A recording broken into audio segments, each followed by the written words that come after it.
Meus irmãos, a paz do Senhor. Livro de Oséias, capítulo 2. Logo após Isaías, Jeremias, Ezequiel, Daniel.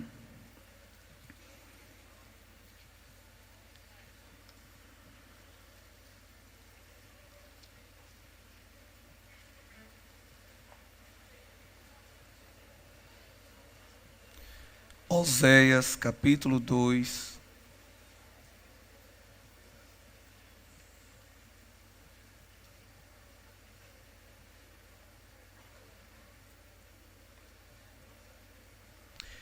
E o versículo 14. Portanto, eis que eu a atrairei e a levarei para o deserto e lhe falarei ao coração. Quem diz amém?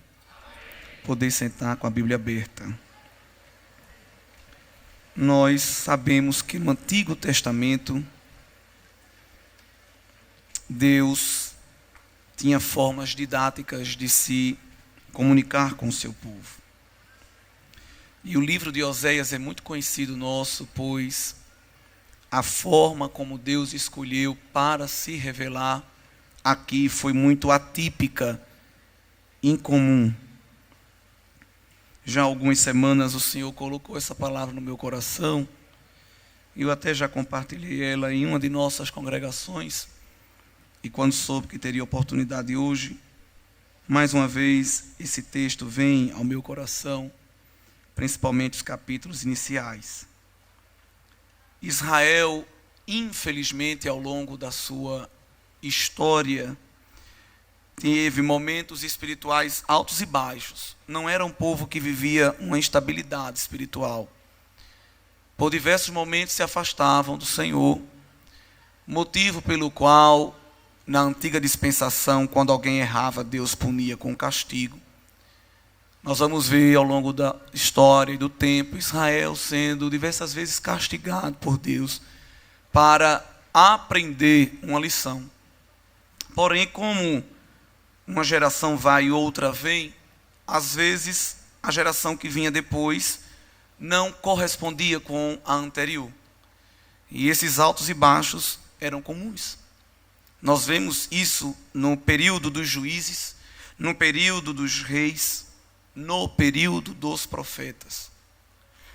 Chegou um tempo, irmãos, que Deus ficou tão irritado com o seu povo, que ele fez uma coisa que é sinal de quando ele não está se agradando: silêncio.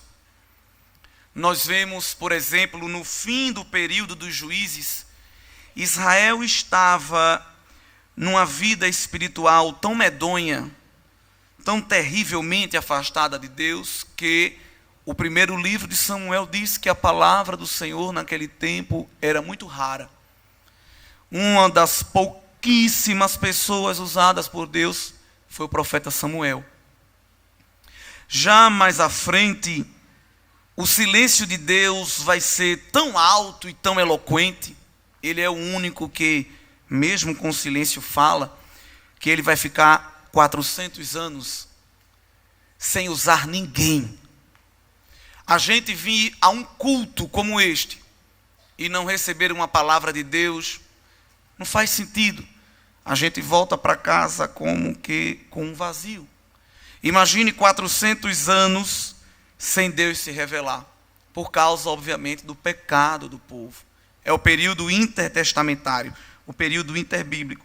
Tem até umas Bíblias, as mais modernas eu creio que não, mas tem umas Bíblias que entre o último capítulo de Malaquias e o primeiro capítulo de Mateus possui uma página em branco, que é justamente de forma simbólica representando esse período de silêncio.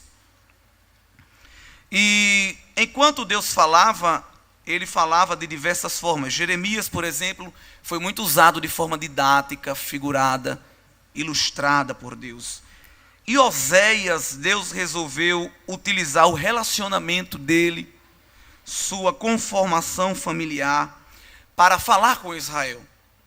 É basicamente como aquela situação: Você não entendeu, quer que eu desenhe.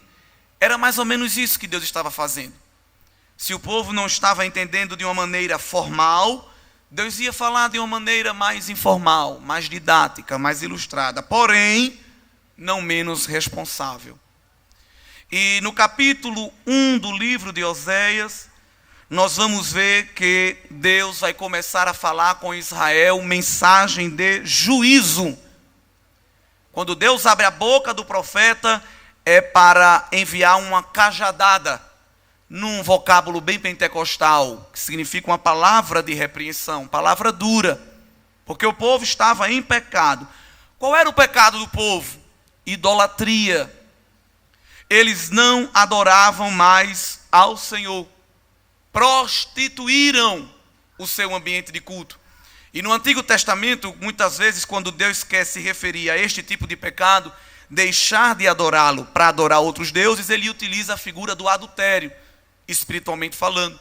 Porque o relacionamento que Deus tem com o seu povo é como um relacionamento de um marido com uma esposa. E infelizmente, desde que Israel entrou em Canaã, foram de forma sincrética absorvendo práticas religiosas, místicas, pagãs de outros povos. O que Deus sempre bateu na tecla que ele não queria. Porque o povo de Israel era um povo exclusivo. E nós vamos observar essa figura de linguagem presente em vários versículos do livro de Oséias. Capítulo 2, versículo 5, o Senhor diz: porque sua mãe se prostituiu. Capítulo 4, versículo 10, comerão, mas não se fartarão.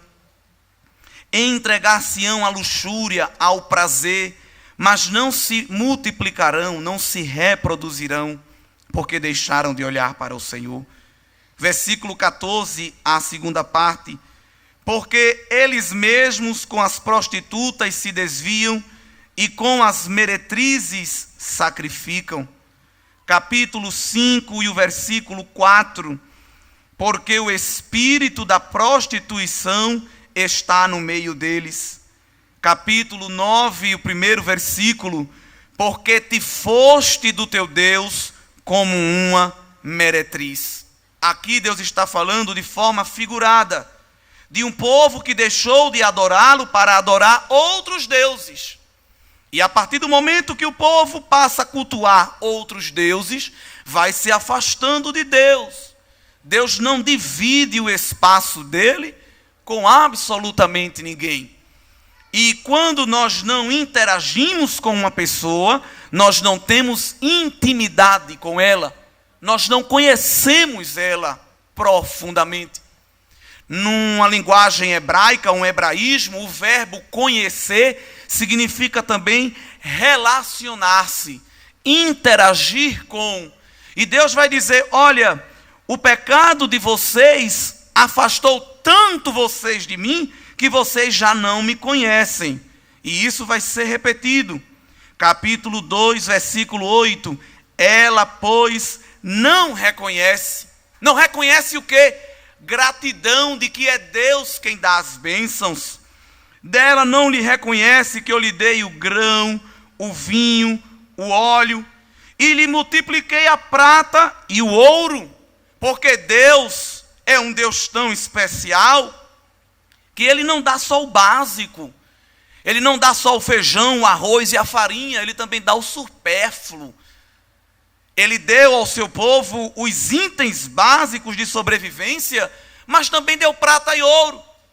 E ao invés do povo levantar aquilo e dedicar e consagrar ao Senhor e agradecer, utilizaram como matéria-prima para cultuar a Baal. Eles não aproveitavam a bênção para se aproximar do abençoador.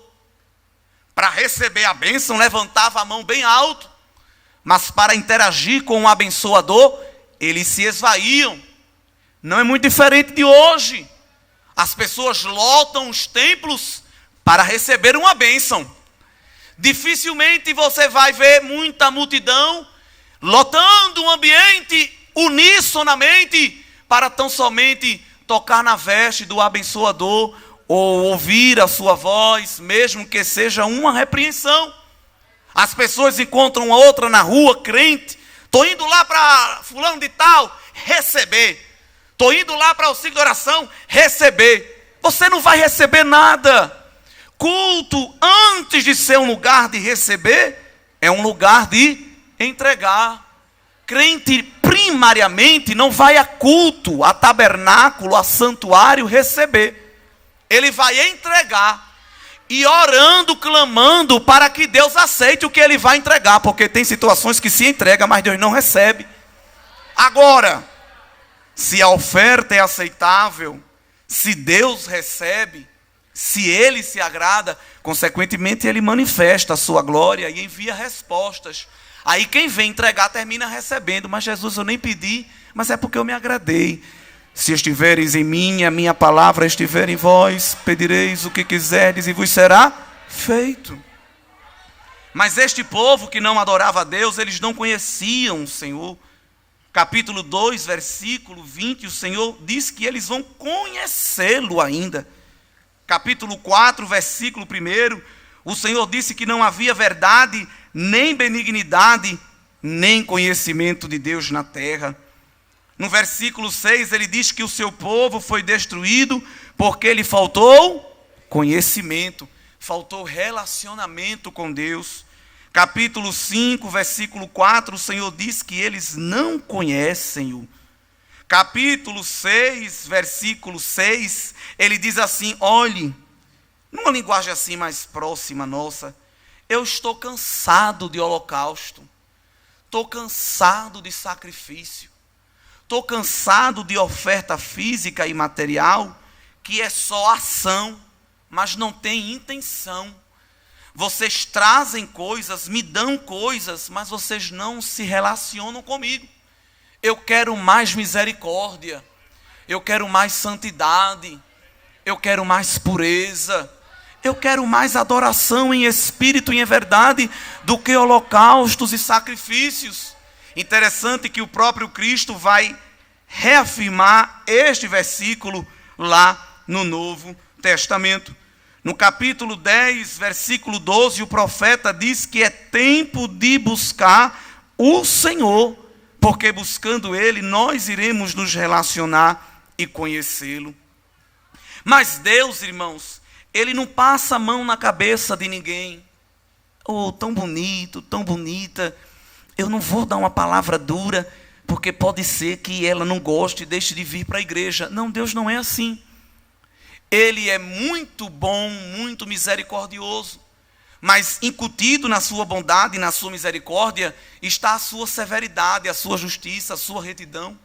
Por isso que Paulo disse, considerai, pois, a bondade e a severidade de Deus.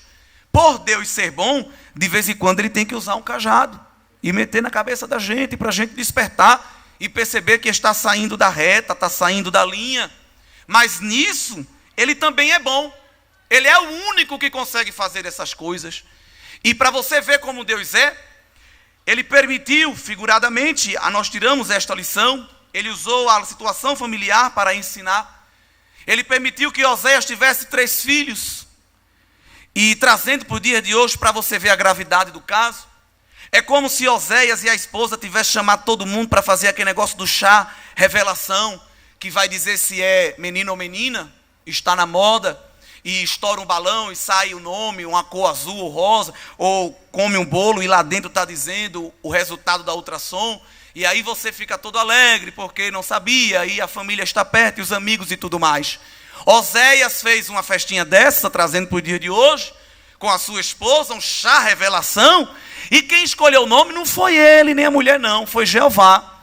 E veio o primeiro filho, e Deus disse, ó, menino bonito, quando nascer, capítulo 1, versículo 4, o nome dele vai ser Jezreel. Ó, que nome bonito. É, mas o significado é Deus espalha. Aparentemente é uma expressão que você se assusta. Eu não quero que Deus espalhe, eu quero que Deus junte. Mas ele tinha que obedecer. Segunda filha, menina, olha, versículo 6. Coloque o nome de Loruama. Eu até conheço uma pessoa com esse nome, e é bonito sonoramente. Mas o significado era para Oséias dizer, Senhor, tenha misericórdia. Até porque o hebreu, ele considerava muito o nome da pessoa, porque o nome estava referindo à personalidade, às características do indivíduo. Loruama significa desfavorecida. aquela que não recebeu compaixão. Imagina uma criança nascer com um nome desse. Como é o nome dela? Desfavorecida. Coitada. Está achando que é difícil? Você tem que ver o terceiro nome. Versículo 9. Lo-ami. Deus disse, esse aí significa, não meu povo. Ou, eu não sou o eu sou deles. Não reconheço, não tenho intimidade, não me relaciono com ele. E Oséias teve que aceitar e divulgar para o povo essa mensagem. Mas o Deus que tem o cajado, ele também tem o óleo. Tem gente que pega um cajado e bate à torta e à direita, sai destruindo tudo. Ele é o único que consegue bater, punir, orientar, julgar, sem matar, sem destruir. Porque ele repreende aqueles a quem ele ama. E no círculo de oração que Oséias profetizou a cajadada de Deus, Deus também tomou a boca dele para confirmar uma promessa que ele tinha feito a Abraão, Isaque e Jacó. Às vezes Deus não fala com você e depois de não sei quantos dias ele usa outro vaso, fala a mesma coisa, aí você diz, eita, é confirmação. Deus sempre fez isso. Ele disse para Abraão, eu vou fazer a tua descendência muito grande, e eu vou entregar para vocês uma terra. Só que a confirmação desta profecia não veio para Abraão, veio num ciclo de oração 400 anos depois. Por isso que o escritor dos Hebreus diz que Abraão morreu sem ver, mas creu, porque ele não vivia por vista, ele vivia por fé. Crente que não conhece Bíblia, às vezes num carro em alta velocidade, ou sei lá o quê, aí diz, não, pode ir porque fulano está aqui e ele tem promessa. E quem tem promessa não morre. Morre. O único que não morre é o que fez a promessa, porque ele tem que cumpri-la. Mas quem recebeu morre. Abraão morreu. Porque a confirmação da promessa dele veio 400 anos depois. Aonde? No Monte Sinai. Deus falando com Moisés. E disse, Moisés, tem uma promessa que eu fiz para o povo de Israel, que eu vou fazer a descendência grande e vou dar uma terra para eles. E eu não estou mandando nem anjo, nem arcanjo, nem querubim, nem serafim para resolver isso. Eu mesmo estou descendo, eu Deus. Porque eu ouvi a oração, eu ouvi o clamor do povo e eu vou cumprir a minha palavra. Mas você sabe quantos anos depois Deus cumpriu? 40. Parece que Deus não tem muita pressa, não é? Geralmente quando vamos a ciclo de oração, a palavra é, recebo de repente, aguarde a surpresa, Deus tem pressa. E vai passando os dias e você diz, Deus, cadê essa pressa? Cadê o de repente? Porque é fácil profetizar para todo mundo. Aguarde o telefonema, recebe uma chave. Sou surpresa na tua vida. Até eu sou profeta assim, irmãos. Mas Deus não tem pressa, porque Ele é eterno, não é verdade? Ele é o mesmo ontem, hoje e eternamente. Ele não está nem preocupado com o tempo, porque Ele passeia na escala do tempo, não está preocupado com nada. Agora Ele vai cumprir o que Ele falou. E Ele toma Oséias no capítulo 2, ou melhor, no capítulo 1. E depois de dar essas 3 cajadadas, eu espalho, não tenho compaixão e não é o meu povo. O versículo 10 começa com uma conjunção adversativa. Todavia, entretanto, porém, ou seja, bota uma vírgula aí, que não vai ser só cajado não. O número dos filhos de Israel será como a areia do mar, que não pode medir-se, nem pode contar-se.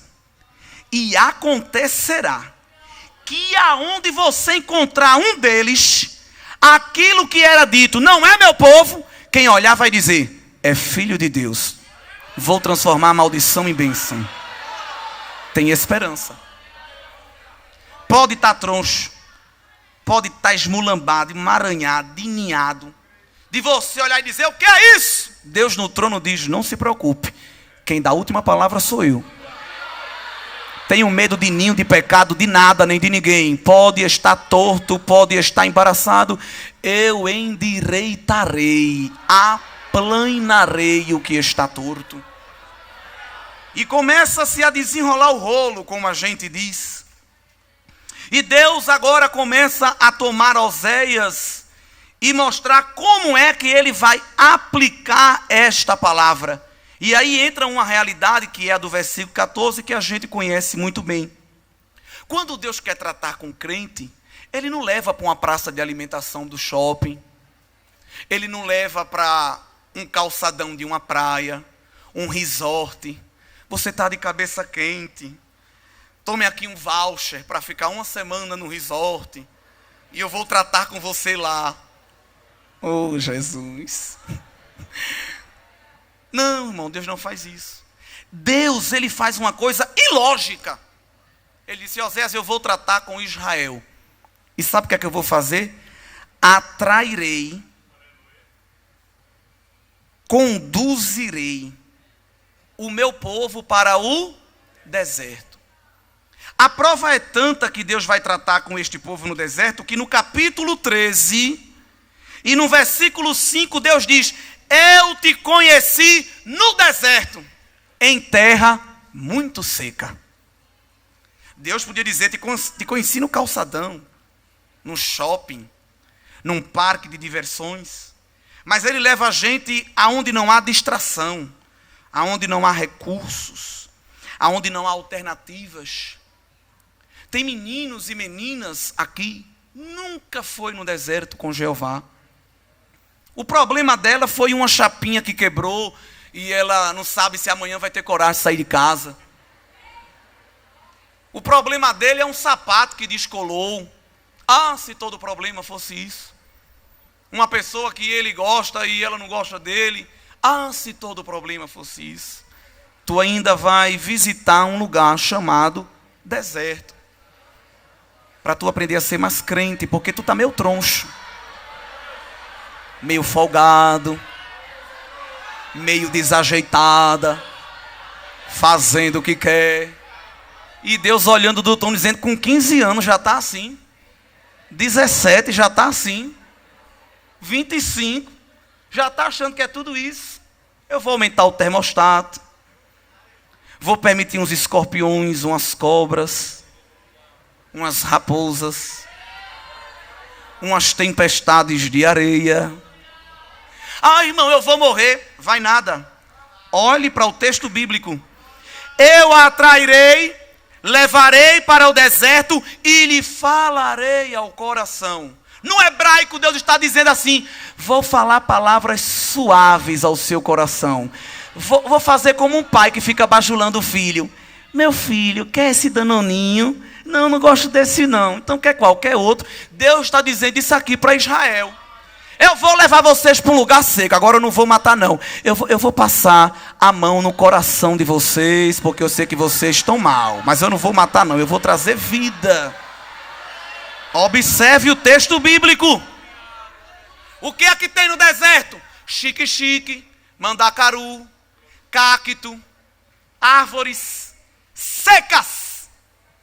Mas Deus, que é o Criador de tudo, Ele traz à existência aquilo que não existe. E quando Ele manda, a natureza obedece. Ele disse: vai para o deserto, agora eu vou dar vinhas. Vinha é planta que só dá em lugar frio, gramado, canela. Mas quando Deus quer o deserto, o semiárido, a terra seca, brota o que Ele manda. E vinha na Bíblia representa alegria. Aí Deus está dizendo: chore não, neném. Você vai para o deserto, mas vai sorrir. Você vai estar no calor, na quentura, na perseguição, na solidão, na incompreensão, na inveja, na malícia, gente lhe batendo. Mas você vai estar sorrindo, dizendo: rapaz, esse negócio é bom. Eu estou sentindo queimou no coração, eu estou sentindo uma brisa na alma. É a presença do Deus Todo-Poderoso que se responsabiliza. Por isso que tem gente que não sente mais a presença de Deus, porque só quer estar no calçadão espiritual. Só quer estar debaixo dos coqueiros, tomando água de coco, espiritualmente falando. Mas presença de Deus que é bom, nunca mais sentiu. Mas o Deus que leva para o deserto, quando você pensa que o negócio melhorou, ele ainda complica. Ele ainda mandou a localização do lugar que ele ia levar Israel. E o nome do lugar é de assustar. Vou levar vocês, versículo 15, para o vale de Acó. Vale de Acó significa vale dos problemas. Ó, irmão, vale já é ruim. Se você for para um ciclo de oração e Deus disser assim: aguarde um vale na sua vida, comece a chorar. Já antes de chegar. Porque o negócio vai ser difícil. Agora, quando Deus ainda diz o sobrenome do vale, irmão, é para perder a esperança. Faça as malas, que você vai para o vale das dificuldades. Ai, Jesus, vou morrer. Vai não, vírgula. Mas lá eu abrirei a porta. Vê que Deus.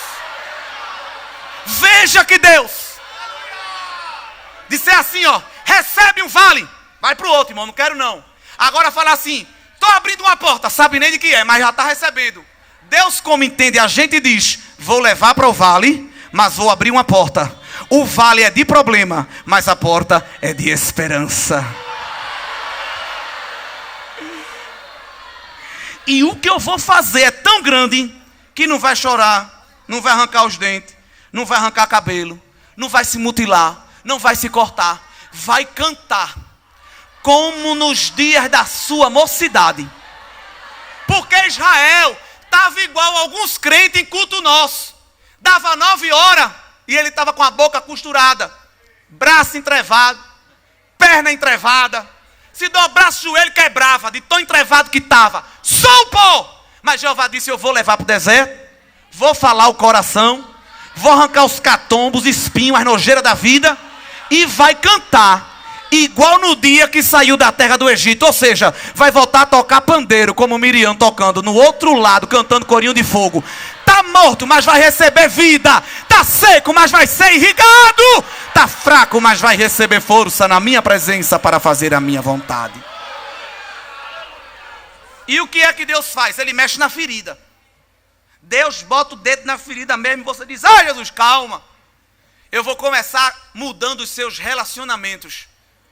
Vou começar a mudar as suas prioridades. Versículo 16. E acontecerá naquele dia que não dirás mais, meu marido é meu Baal. Porque eu vou tirar da tua boca os deuses. E tu não vai nem lembrar mais deles. O seu Deus pode ser a Netflix. O seu Deus pode ser um relacionamento. O seu Deus pode ser um concurso público, que você nem dorme nem come mais.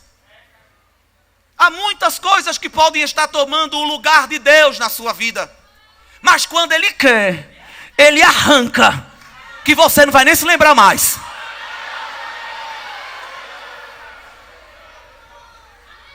Ó, irmão, e Ele vai arrancar e vai deixar um buraco. Não, Ele faz tudo perfeito. Olha, irmão, o que Deus ia fazer com Israel. A aliança que Ele estava preparando com o povo depois de consertá-lo. Porque a gente quer primeiro que Deus abençoe. Olhe, Deus, se o Senhor abrir a porta, eu vou me consagrar mais. Olhe, Deus, se o Senhor me der um casamento, eu vou ser mais crente, não vou me prostituir. É ao contrário a oração. Primeiro a gente se consagra, primeiro a gente se santifica, primeiro a gente se entrega, para se Deus querer, dar alguma coisa a gente. Deus não é um mercadinho, não. Uma barganha. Uma feira de troca-troca. Até porque a gente nunca vai ter nada de interessante para dar a Ele. É a misericórdia dEle que preenche os vazios. Mas quando Ele quer abençoar alguém que está troncho e Ele conserta, aí também, irmão, não tem quem oponha, obstrua, interfira. Primeiro Ele trata. Primeiro Ele limpa, Ele extirpa o mal, Ele purifica. Porque Ele não se assenta, Ele não se manifesta onde há impureza. Pode até cantar, pode até tentar pregar, profetizar, imitar linguajar de crente. Mas se não tem a presença de Deus, fica feio, fica estranho. Quando tem a presença de Deus, não. Pode até não saber fazer. As lacunas são preenchidas pela unção, pela presença. Flui com naturalidade. Porque não é mais ele, não é mais ela, é o Senhor na sua vida. E Deus estava querendo mostrar a Israel que melhor do que ter coisas é ter a presença dEle. Porque tem gente que não está conseguindo nem sentar no banco de uma carteira tão cheia de dinheiro. Mas não sente graça de Deus na vida. Unção de Deus na vida. Perdeu as glândulas lacrimais. E às vezes até tenta arrancar uma lágrima, mas não sai mais nada. Porque o problema não é na glândula lacrimal, é no coração. empedernido na sua própria vontade. Mas o Deus que chama, que escolhe, que reúne o seu povo para uma aliança, ele faz tudo completo. E no versículo 18 ele diz: naquele dia, a bênção vai ser tão grande, que eu vou fazer aliança até com os animais, em favor de Israel. Animais selvagens, aves do céu, répteis da terra, versículo 18. E vou dar paz. Paz completa. Porque eu vou tirar da terra o arco e a espada. Tirarei a guerra e os farei deitar em segurança. O que lhe amedronta, eu já estou mandando embora. Você vai ter paz completa. Por quê? Porque você vai ter a paz interior e a paz exterior. Não vai ter guerra, não vai ter conflito. Não vai ter mais ninguém apontando o arco. E esse arco é o quê? Às vezes é uma língua ferina querendo te amaldiçoar. Mas aí se eu vou quebrar o arco, vou quebrar a língua, o dedo que está apontando, tu vai olhar ao teu redor e não vai ver mais nada. Porque eu sou como um muro de bronze para te proteger, diz o Senhor. Pessoas que estão sendo amaldiçoadas até dentro da própria casa. Vem para a igreja, recebe palavra, se alegra, mas quando chega em casa, somente palavras mortas. Mas tu vai procurar e não vai achar mais. Eu não sei o que Deus vai fazer, se ele vai dar um sopro na pessoa, ou se ele vai enrolar a língua, ou se ele vai converter totalmente, eu não sei. Mas ele vai te dar paz para você acordar e dormir, acordar de novo. Ele quer um ambiente de integridade para a sua vida. Parou por aí? Não. Parece que vai subindo a escada. No versículo de número 19 ele diz: e eu vou abençoar, repita comigo, em justiça, em benignidade, em misericórdia, em fidelidade. Tem algum objeto aqui, irmãos? Tem objeto aqui nesse texto? Alguma coisa que é objeto? Não. Porque antes dele te dar sapato, roupa, carro, conta, salário, terreno, casa própria, Deus não é caixa econômica, Deus é Deus. Ele vai tratar primeiro com essa tua personalidade ruim. Ele vai tratar primeiro com a tua essência. Ele está preocupado com a tua roupa ainda não. Ele quer tratar primeiro o que está aí dentro, o que está incomodando ele. Ele vai tratar primeiro com isso. E a primeira coisa que ele vai fazer é a justiça. Porque a justiça de Deus, irmãos, ela é cheia de equidade. Salmo 11, verso 7. Porque o Senhor é justo e ama a justiça. O seu rosto está voltado para os retos. Quem anda troncho, Deus vira o rosto. Isso é um hebraísmo, é uma linguagem poética. A bênção arônica diz que o Senhor volte o seu rosto para ti e te dê a paz. Quem anda em retidão e em justiça é favorecido com o rosto de Deus. Deus está olhando para ele. Deus está olhando para ela, embora ninguém olhe. Embora alguém vire a cara quando tu passa. E faz até uma careta. E eu estou preocupado com isso. Porque quem está olhando para mim é o Deus de Abraão, de Isaac, de Jacó. Darei benignidade, misericórdia, fidelidade. 3 bênçãos que não têm prazo de validade. A Bíblia diz que a benignidade do Senhor dura para sempre. A Bíblia diz que as misericórdias do Senhor se renovam a cada manhã ou dia. A Bíblia diz que a fidelidade do Senhor é de geração em geração. Não tem prazo de validade no rótulo dessa bênção. A primeira coisa que ele vai dar para você não expira. Não tem limite. É a misericórdia do Senhor a causa de não sermos consumidos.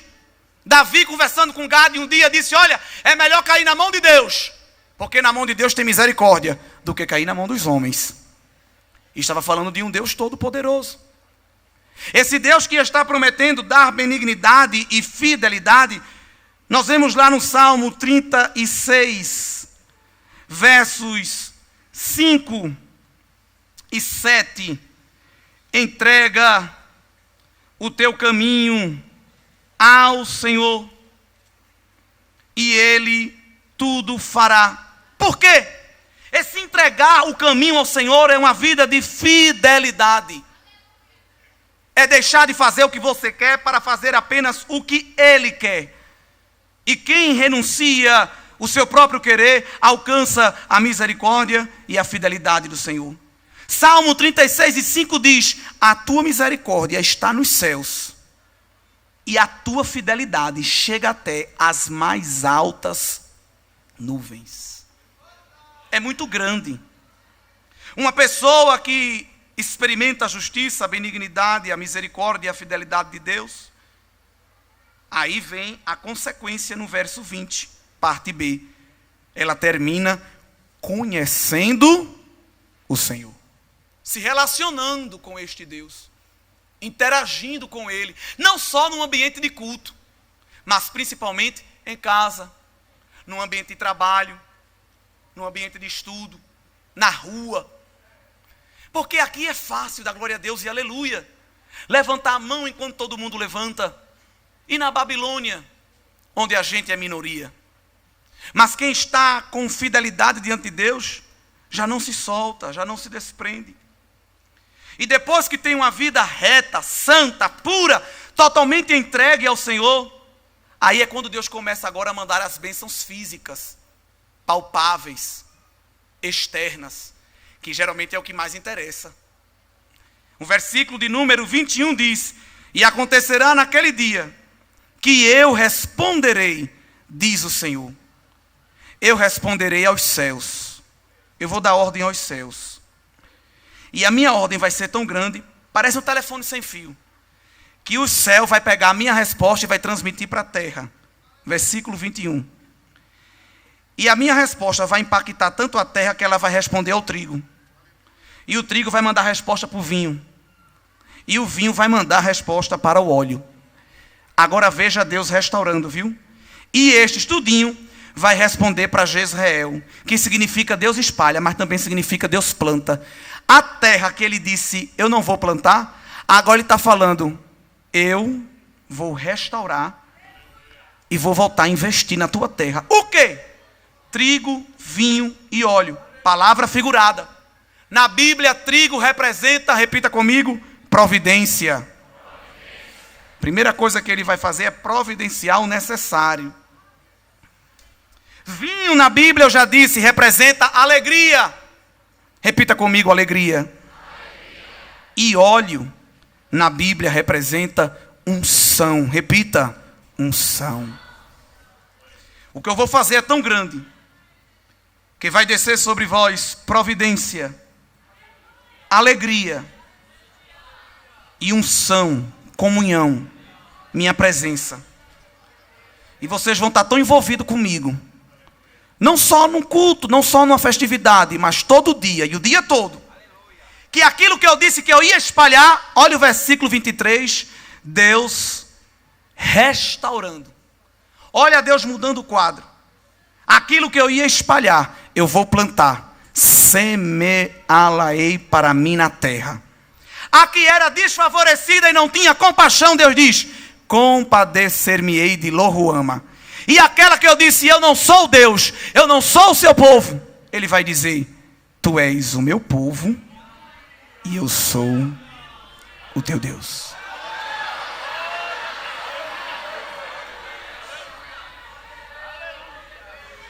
Geralmente a pergunta mais séria não é, quem quer receber providência? Recebe aí um barrote de unção, um barril, recebe aí uma alegria. Todo mundo se arrepia e chora. A pergunta é, quem está pronto e disposto para receber na sua vida a impressão da justiça, da benignidade, da fidelidade e da misericórdia de Deus? Essa é a noite das responsabilidades. Porque tem gente que está dizendo assim, eu não fui para o carnaval, passei o período todo dentro da igreja. Alguém está se vangloriando disso. E se vangloriar de uma coisa certa que a gente faz, já é um erro, porque ninguém pode se orgulhar de ser santo, só Deus. Um crente que se orgulha porque está aqui, ele não pode se orgulhar, porque ele pode cometer um pecado de orgulho. A gente está aqui pela misericórdia Olha, irmão, eu estou escapando, viu? Você pega um irmão desse já experiente, você vai ver que ele não se orgulha.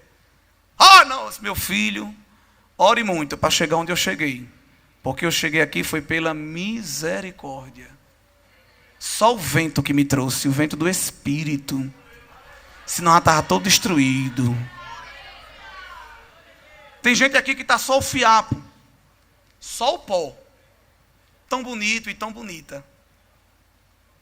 Está combinando as roupas. Ajeitou o cabelo. Essas coisas que a gente valoriza externo. Comprou até uma roupa nova para alguém ver e disse, pai, que bonito.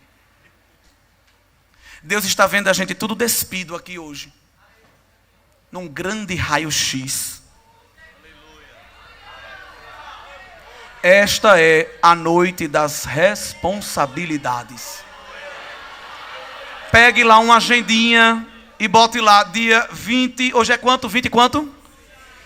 26 de fevereiro de 2020. Lá em Abreu e Lima, no Templo Central, foi a noite das responsabilidades. O que é isso? Voltar de onde você estava com pressa. Mas eu estou dentro da igreja. Mas a igreja não está dentro de você. E a gente tem que voltar ao caminho e tentar acertar o que é que o Deus da responsabilidade quer para a gente. Porque a palavra do Senhor virá sobre ti com juízo, virá sobre ti com veemência, te chamando à responsabilidade.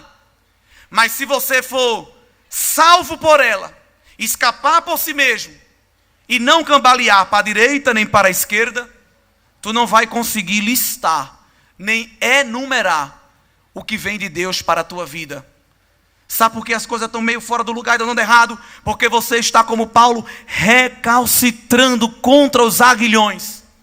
Mas o Deus da misericórdia não vai matar, não vai destruir, não vai arranhar a nossa cara no chão, não. Ele está dizendo, eu vou me compadecer, eu vou tornar a ser meu povo e eu seu Deus, e eu vou semear.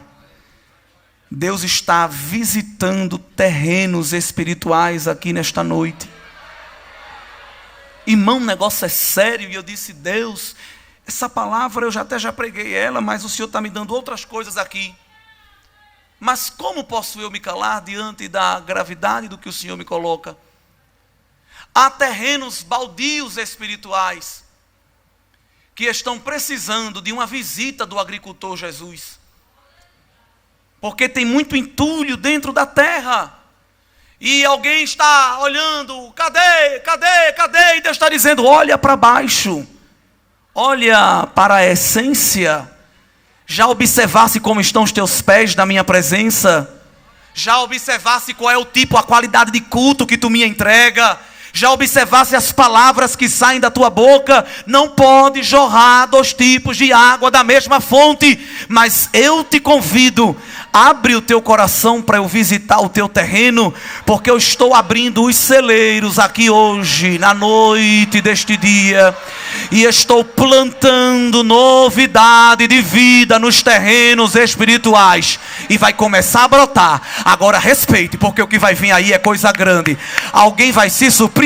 Menina, não estou te reconhecendo. Fulano, tu está aparecendo. Não sei o que aconteceu. Eu sei, foi o agricultor. Ele tirou a erva daninha, ele tirou o veneno, está tirando o pecado, a carnalidade, a irreverência, e está dizendo, eu estou aqui com a machadinha, eu estou aqui com uma tesoura, estou cortando o que não presta, mas com a minha pá de Deus eu estou revirando a terra e estou plantando dom de profecia, ciência da palavra, chamada ministerial, casamento de referência dentro da igreja que está precisando nos últimos dias, prosperidade financeira, até isso é. Ele vai mandar trigo, vai mandar vinho, vai mandar óleo, vai mandar prata, vai mandar ouro, mas antes de tudo, Ele quer um povo para si santo, Ele quer um povo para si justo, Ele quer para si um povo misericordioso e um povo fiel em toda a sua maneira de viver. Crente que nunca mais jejuou. Eu não jejuo porque eu tenho gastrite. Eu não jejuo porque eu tenho refluxo. Você pensa que Deus fica triste com isso? E diz, anjo, bote aí, um asterisco: fulana não pode jejuar porque ela tem refluxo. Te vira, dá o teu jeito. Crentes que nunca oram, nem na igreja. Ele dobra o joelho de forma religiosa, mas o seu pensamento não se eleva ao trono da graça. É por isso que o trono da graça também não se entroniza na sua vida. Mas o terreno baldio está sendo visitado pelo lavrador. O negócio é sério, irmão, aqui hoje de noite. Gente que já estava embaraçado, o Senhor está desembaraçando o nó. E a palavra que veio contra ti contrária vai ser a palavra que Ele vai transformar em bênção. Porque Ele pega a maldição e faz dela matéria-prima para transformar em bênção. Vai começar a brotar, vai começar a brotar, vai começar a brotar. Em Abreu e Lima o Senhor vai fazer começar a brotar uma geração nova. Escreva o que eu estou falando aqui nesta noite. Vai brotar no terreno de Deus uma geração nova. Cheia de quê? De providência de Deus, cheia de alegria de Deus e cheia de unção de Deus, que vai abrir a boca e demônio vai bater em retirada, a enfermidade vai ser extirpada, o erro vai ser arrancado. E alguém vai dizer: o que é isso? É uma geração que foi chamada pelo Senhor para ser chamada de meu povo e eu o seu Deus. Por isso que esta é a noite das responsabilidades. Emante oze kenevashadai. O Senhor vai fazer um grande movimento. Vai pegar com muita pressa pessoas que estão aí e vai colocar aqui. Deus vai até quebrar os protocolos dos degraus. Quem estiver em espírito que entenda a palavra. E alguém vai dizer assim: mas não tem as etapas? Quem determina as etapas sou eu, o dono da obra, diz o Senhor.